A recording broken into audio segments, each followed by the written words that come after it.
Hello everyone, I'm Martin McCain. And my name is Artina McCain. And we are the McCain Duo here to help you create your musical identity. Up next, we have a fantastic interview with Dr. Albert Nguyen, who is the Director of Bands at the University of Memphis Rudy E. Scheidt School of Music. He has a bachelor degree from Arkansas Tech University, a master's and doctorate degree from the University of Texas at Austin. We were classmates at UT, so we go way back, a great friend. And he's an awesome guy, and you're gonna really enjoy this interview. He's a great clinician and conducts all over the world, and so he'll be up next.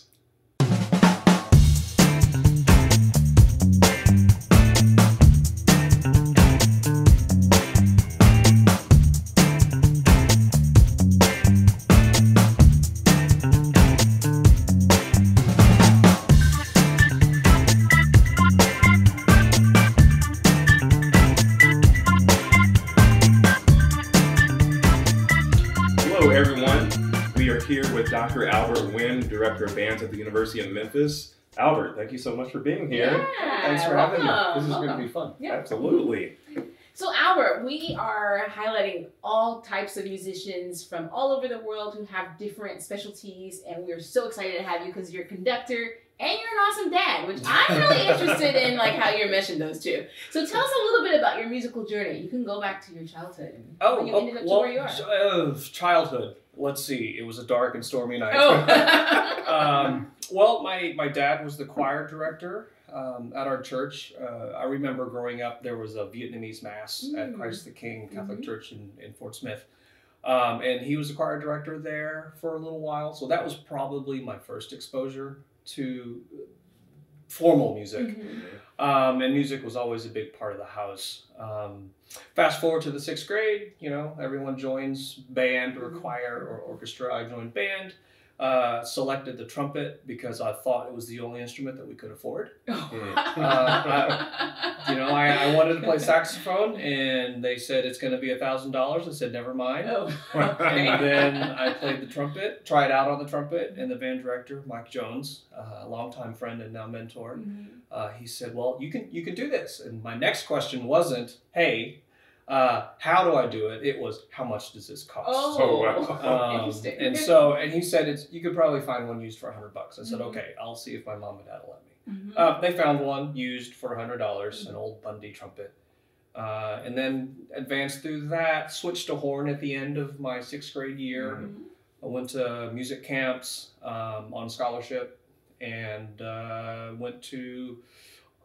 started auditioning for the all-region, all-state circuit. Did well there on horn, and then decided that music was going to be a big part of my life because I think it was really, it's the only thing I thought about. It's the only thing I wanted to do. And I was okay with the academics. There was a thought about maybe, going into computer science because that was beginning to be a thing. Right.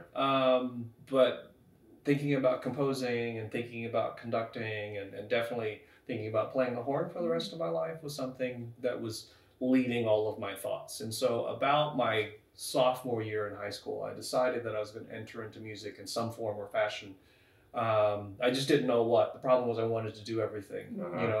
At that point, I got like a subscription to gramophone magazine. Subscription. Wow. Our viewers probably don't even know what that means. Right. I know. Well, other than hit subscribe and hit the bell. Right. That's when a magazine comes into the mailbox. A real mailbox. So I got a subscription to Gramophone magazine. Wow. And then there was a big spread about, I think it was Kent Nagano, orchestral conductor, Asian. And it's the first time other than Seiji Ozawa, the other Asian composer with like super long, conductor with long hair. And I was like, I want to be that guy. Yeah. So that sort of started me on the whole conducting path. So fast forward, went to Arkansas Tech University Music and majored in music education, and then had a goal of like, I'm just going to be the best band director in Arkansas. So I went to to band camp and worked as a counselor. I sat in the band camp office and asked dumb questions of every single band director that I revered and respected, and they humored me. All of the guest conductors that came in, I sat down and just bugged them and asked them, and I mean, I'm sure I was a pest. But I learned a lot. I watched their rehearsals and enjoyed spending a lot of time experiencing their thing, which then, of course, fueled the fire to do even more. Right. My first job was in this cute little town, Morrilton, Arkansas. It's in between where I went to school, Russellville, Arkansas, and Conway, Arkansas. And in that position, I was the high school band director, and it was a smaller 4A school, and there were 3 band directors, Vicki Klutz and Mark Shoemate. Mark and I were classmates at Arkansas Tech, and we got this job together, and Vicki Klutz had been there for a really long time, and so she was the established institution. The 3 of us basically taught everything from middle school, junior high, all the way up to high school. Wow. I did that for but precisely 4 years. Okay. And then I decided that it was time to look into graduate school. I knew that was going to be the case. And in asking a lot of people throughout my first 4 years as a high school educator, public school educator, the advice was get really good at what you do and then start applying for graduate school when you sort of figured yourself out.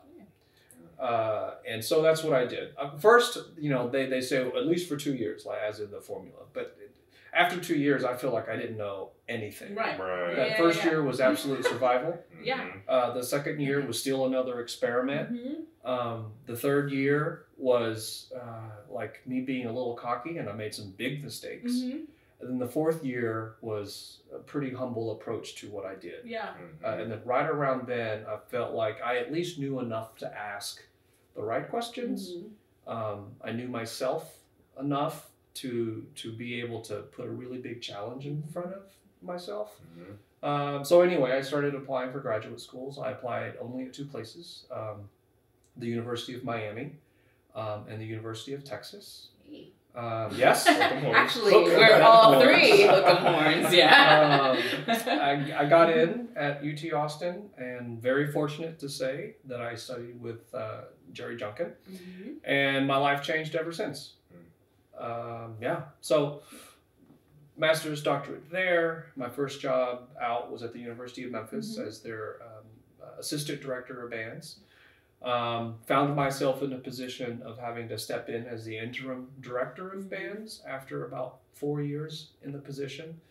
Won the job after a national search, and now my 11th year at the University of Memphis. Congratulations. Yeah. Still kicking strong. Right, yeah, that's great. Yeah. That's awesome. So, Albert, something that we ask all of our guests is for them to give some advice for the upcoming generation. And I heard you in your story about how you got to where you were, talk about wanting to double major. Like you wanted to be maybe computer science or music. And that's probably a real concern for a lot of young people. Can you speak to kind of maybe how you ended up saying, okay, music's for me, I can do it, or maybe you felt some kind of way about not doing computer science? Well, for me, it was a matter of following a passion and being committed to that passion. I think it's really easy, especially nowadays, because we're completely inundated with do what you love and never work a day in your life, etc., etc., etc. And no one talks about the other part. What do you do when the lights go out? What do you do when someone's not looking? How much work does it actually take? And when does your passion fizzle out? And how do you deal with it? And then how does all of that work? And so I didn't care about whether or not I was going to make any money. Okay. Can you repeat that? I didn't care about whether or not I was going to make any money. What I cared about was making an impact. And I knew in my heart that what I wanted to do was to serve people. And the vehicle in which I was going to do that was going to be music. That's beautiful. And that's what pulled me away from computer science? What pulled me away from medicine? I mean, medicine actually was a big thing too. Yeah. I was like, well, let's be a doctor. Why not? You help people. But number one, I didn't want that kind of pressure, the whole life and death thing. Right. That was a problem. Yeah. I didn't have an issue with blood. I didn't have an issue with all of the emergencies. It was just the finality of death. Yeah, absolutely. Right. And so I chose something that was still in the same line of service, in my opinion. And it scratched a big, it checked the passion box. It checked the create box. And as I discovered later on in my life, as I matured, it also checks the leave your mark box. Yeah, definitely. In the things that I at least have my career goals and my artistic goals. Yeah, and I have one other question. Yeah, sure. I don't know if I'm answering your question. question. No, you are. Absolutely. I'm thinking about the person who's maybe 17 or 21 and saying, well, that all sounds great, but my parents are really pressuring me to do something that makes money. Right. Yeah, well, did you experience that? 100%. I experienced that. It wasn't, so, I mean, I remember the conversation. Hey, Mom, Dad, I want to be a musician. And then their immediate response was, how are you going to feed yourself? How are you going to eat? How are you going to? And it was hard. It was because I didn't know. I didn't know how I was going to do any of those things. And to them, being a musician meant wedding singer, meant being in a band, meant touring the world, living a life of sin. That was their experience. Right. And so, again, as a young person, I didn't know that what I needed to do was actually educate my parents on what it was that I wanted to do. Can you repeat that? As a young person, I didn't realize that what I needed to do was educate my parents on what I wanted to do. And primarily it was because I also didn't know. And this is where mentorship is really important. Yes. And this is, I think, how I came about being able to convince my parents that their support was going to be worth it. Wow. It was a matter of, first I had to discover, yes, what am I going to do with this thing? And then I had to be realistic with my actual talent. I had to be realistic with my ability. And then I had to look at what I wanted to do, and then look at the timeline, and then ascertain whether or not it's even possible. Right. Because I think there's a big difference between a lofty goal that is completely unattainable and then your soul is crushed, and then a goal that is still lofty but attainable because you have a plan and it's reasonable and you have the right support system that gets you there. Somehow I fell into that. I had great teachers, and they knew that I had some aptitude towards music. They knew that I could probably be a teacher. The idea of being a teacher really wasn't in my head yet. I was thinking, I want to be John Williams. I want to be Dale Clevenger at the Chicago Symphony. I wanted to be Seiji Ozawa. Leonard Bernstein was my hero. I mean, I was just just like any of us. Yeah. But I needed a good mentor to sit me down and say, try this. Right. Look at this. Right. This is really what you mean. And that's how actually I got to becoming a band director. I realized as a band director, I could teach, I could perform music, I could conduct, I could be in a community and still play my horn. I mean, it's like, oh, well, that for me was the magic bullet. Bam, that's what I'm going to do. But what I had to learn was that to be a musician or to be anything in which you follow your passion, you have to be strategic.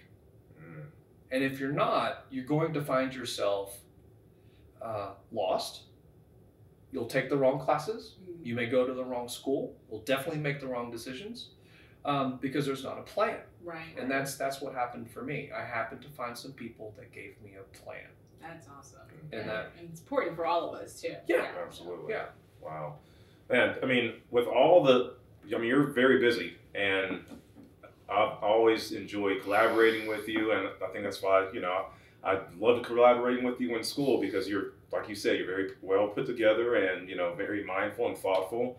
with all this stuff that you have going on, running a band program, do you have any hobbies? Do you like to do anything outside of the gig? Yeah, he made me Sleeping? exhausted. Yeah. Sleeping. I try to practice that hobby as much as I can, and when there's time, eating. That's the other hobby. Dang. Oh. But actually, yes, I love photography, and that's probably my real hobby. It's the thing that I spend my lunch money on. It's the thing that I focus on and work on. That I, other than my artistic life as a musician, the craft as an educator, I work on those. Photography is definitely something that I practice. That's also super cool. and focus on. So that's the hobby. Yeah. And what's interesting is when I finally called it a hobby, and when I finally said, this is going to be my thing that's not music, and started working on it, I actually think my music got better. Yeah, wow, that's good, especially for the people who just stay in their practice room all day and don't experience anything else. Yeah. Yes, I mean, I think it's important. I mean, it's why I think all of the arts are related. You know, there's line in all of the arts. There's texture in all of the arts. There's rhythm in all of the arts. There's contrast. There's color. You name it. You know, we can use the same vocabulary. You know. Whether we're talking about visual art, performing arts, as in drama, or what we do as musicians, and then sculpture, etc. You just go on and on, as if we're talking about those fundamentals. And that's, I've always known that, but to really experience it firsthand, really focus on becoming a really good photographer, and then seeing its relationship to score study, seeing its relationship to proportion, seeing its relationship to contrast in music. I was like, whoa, this is so cool. That's awesome. So yeah, I think I became a better musician. And because I love music and look at those things there, I mean, they feed each other. There's a really nice symbiotic relationship between those two things. Wow, that's awesome. Yeah. So many things. I want to know about your foodie habit, because we're foodies. Yes. And you did say eating too. Yes. So come on, can you name like 3 of your best Memphis or anywhere cool that you've traveled restaurants? Oh, geez. You brought it up. Okay. Or maybe just a type of food. Okay. Well, first of all, we're not picking fights about food. Right. Because first thing is local cuisine is important to me. Yeah. I think that, and Anthony Bourdain is another hero. Ooh, I love his stuff. You know, I often thought that if I didn't do music, I could probably be a photographer.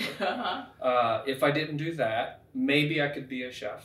If I didn't do that, I think I would be an anthropologist. And it has a lot to do with how all of those things connect me to people. And that's why I also love food. Like, I don't, Taco Bell is a guilty pleasure. Like, if I've had an extra hard day, yeah, I'm going to eat some tacos. Like, we just did 3 days in a row. I know. That's all right. 3 days in a row of auditions, all I could think about as the last trumpet was performing was, when do I get to eat my taco? But at the same time, like Chef Kelly English in his restaurants. I mean, yeah, that's great. That's Southern Cajun cuisine kicked up, and I think that's awesome. I love all forms of barbecue. All forms, I like that. Right, because I think it's important, right? It's like, that's a whole other episode. Right, we should. Right. Barbecue episode. Yeah, barbecue and meats. Right. But the whole point is, in all honesty, and this is a cop-out. I don't want it to be a cop-out. I just love anything done with love and at the highest level. Yeah, that's awesome. That's what it really boils down to, right? Right. So, Mama in her kitchen cooking recipes from her great whatever, that is amazing to me. So is stepping into the fanciest French restaurant where they're using Escoffier techniques from years and years, and that's to me that's important because it's cared for and it's respected and everything is done so thoughtfully. To me, that's important because if it's thoughtfully done and it's expertly prepared, then it's probably going to be good. Yeah. Definitely. Right? Yeah. It doesn't matter if it's Gus's chicken, Right. Yes. right? Or Joe's chicken, which I don't know if you've been there yet, but No. I'm in love with the all-you-can-eat fried chicken. Oh. Yes. Getting hungry. Yes. Yeah. Almost lunchtime. So that's a thing. Mhm. And so as far as food is concerned, what I search for is the food or the person who's been like doing it for a while, loves doing it, and loves doing it not because it makes money. Yeah. Loves doing it because it accesses them to people and happiness. Yeah. Mhm. So you can find any sort of restaurant that does that, including some hot dog vendor. Exactly. Yeah. So that's the thing. I Yeah. just want to be around the best, eat the best, try to be the best. Yeah. Oh my Think gosh. about it that way. Yes, that's amazing. Yeah. Yeah. So Albert, this has been awesome. We have one more question for you. Oh, great. We always have a Yes. question for each of our guests that's very specific Yes. to your life. I'll let Martin do that. It takes 15 minutes. Yes. No. Not your hair, but that could be another episode too. So earlier, Artina said that you're an amazing dad as well. And so how are you Jury's out on able that to one. just juggle all this, like Yeah. your craft, and then also be an amazing dad and husband as well? Maybe tell them about, for our audience members that don't know. So I have two beautiful children. Alex, he is 2. And those of you who have kids, you know exactly what that means. Lydia is 4, going to be 5 in just about a couple of weeks. They're great. They're absolutely wonderful. And it is true. It is definitely the hardest thing you'll ever do, the most rewarding thing you'll ever do. And it changes immediately, and there's never an in-between, especially with where my kids are now. Now, like, for example, this morning, Please. Lydia got up first, I sort of rolled out, and Alex got up second, and then we were all, I took them all down to the master bedroom because I sort of wanted to take pictures in the morning. I hadn't done that yet with them, and we were just laughing and giggling and tickling and having fun. 10 seconds later, Alex has a massive meltdown. That's just life.